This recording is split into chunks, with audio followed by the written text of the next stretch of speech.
day that when he likes the bug.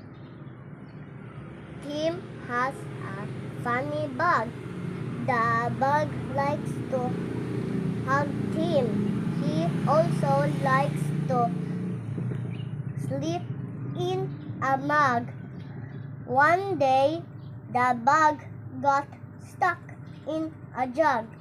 Tim dug the bug out of the jug.